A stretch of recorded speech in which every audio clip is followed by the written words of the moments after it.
Hey everybody, if you're thinking of moving to Maine or if you're looking to move from a different town in Maine, Cape Elizabeth comes up a lot because it's a waterfront community and it's a great school system. Those are like the questions that we get, or that's why people are looking to move here to Cape Elizabeth. So we want to shine some light on 3 different neighborhoods here in Cape Elizabeth. So you're going to want to check this out because I'm going to give you some pros and cons on each neighborhood and what's good and bad about it. Let's jump right in here.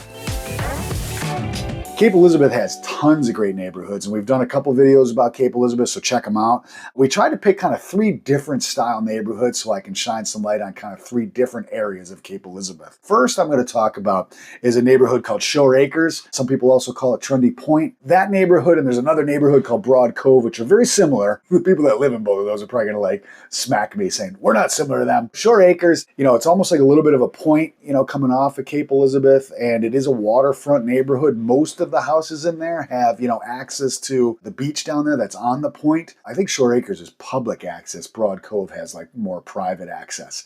It does have waterfront access there for the neighborhood. So there's a lot of great waterfront houses, but also kind of in the middle, away from the shoreline, has some great little communities in there. Houses are a little bit closer together in the middle there. Great families in there. Not a ton of traffic in there. So, everybody can be out and about, and walk around, go to the ocean, go, play in the street, that type of neighborhood. Really very, very cool. I would say probably the only con to that neighborhood and Broad Cove for that matter is there's really only one way in and one way out. So it's not a very quick hey, let's just go there and come back type thing. It's depending how deep in the neighborhood you live, it could be a little ways to, get out and get back in. But once you're in there, absolutely beautiful. I mean, just going for a walk and seeing the ocean every day or multiple times a day, you can't beat that. It's really, really, really incredible. Spectacular views all over that coastline there of Cape Elizabeth. So there's that, Shore Acres, and I guess I would kind of also balk in Broad Cove with that kind of a great location in Cape Elizabeth. Moving on from there, I wanted to touch on a neighborhood that we call Oakhurst. There is a road called Oakhurst, but then it's kind of that whole neighborhood there. Depends how far out you want to call Oakhurst. There's Woodland and Cottage Farms with the, you'd probably call that a different area, but very similar. But I really like this location because it's closer to South Portland, which means it's easier access to get to Portland, easier access to whatever's going on in South Portland. You're close to Fort Williams over there. If you cross over the road, there's a couple beaches there, like Casino Beach and then Willard Beach is not too far. So again, you're very close to the water. Houses in these neighborhoods as maybe a little bit of a con, or the lots are a little bit small. But there is a great mix of older houses, some newer houses, things like that in there. And the price point is usually pretty great for Cape Elizabeth because of maybe the smaller houses, smaller lots, things like that. You can get in there and be in an awesome location. Really great. When you drive through there though, it's very, very cool because there's a lot of good stone, brick, normal New England style houses. The architecture is really great. I actually recommend just driving around there a little bit. But also because of the amount of houses that are in there, again, there's people walking around. It's it's a lot of fun playing in the street. It's easy access to the water and all that kind of stuff. So hey, and before we go into the third one, just want to say thanks for watching. If this is your first time here, I'm Doug Schauf with the Make Maine Your Home team over at Remax Oceanside. Thanks again for coming here and checking us out. If you're doing some research, let us know if you have any questions. We're happy to help out with anything. And make sure you hit subscribe and that little bell so you get notified about new videos. We come out with a couple a week, including some house tours and stuff like that sprinkled in. All about Maine, fun things, bad things, how expensive it is, real estate, the whole 9 yards.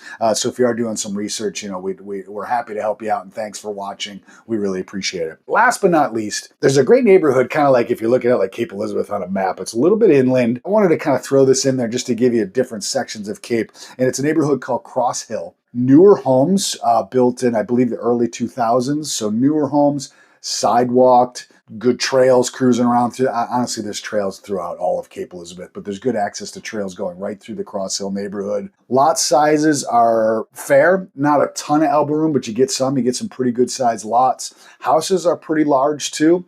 You're probably 2,500 square feet and up in that neighborhood. So if you're looking for a little bit of a bigger house in a neighborhood with a lot of houses and a lot of families, it's really a great one. And because they're newer, typically the houses are, a little more up to date.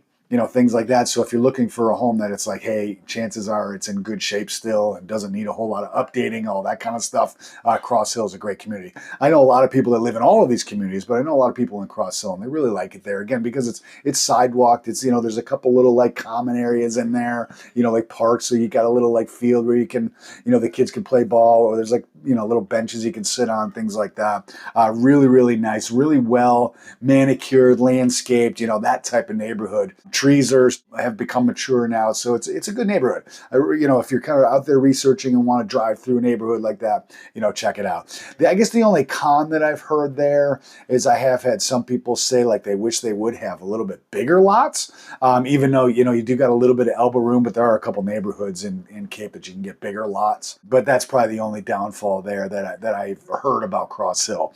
Anyway, hopefully this helps. We talked about Shore Acres and Broad Cove, Oakhurst, and Cross Hill. If you have any questions about other neighborhoods in Cape Elizabeth, let me know. Comment below. I'm happy to kind of chat with you about it. Love to hear from you. And remember, if you make Maine your home, you don't have to do it alone. Please make sure that you subscribe to the channel and one of these buttons over here. You get a lot of great information about real estate, the state of Maine, cool things to do, all that kind of stuff. And of course, if you have any questions at any time, comment below or hit us up on all social media platforms, and we'd love to help you out. And we love talking about Maine and real estate in Maine.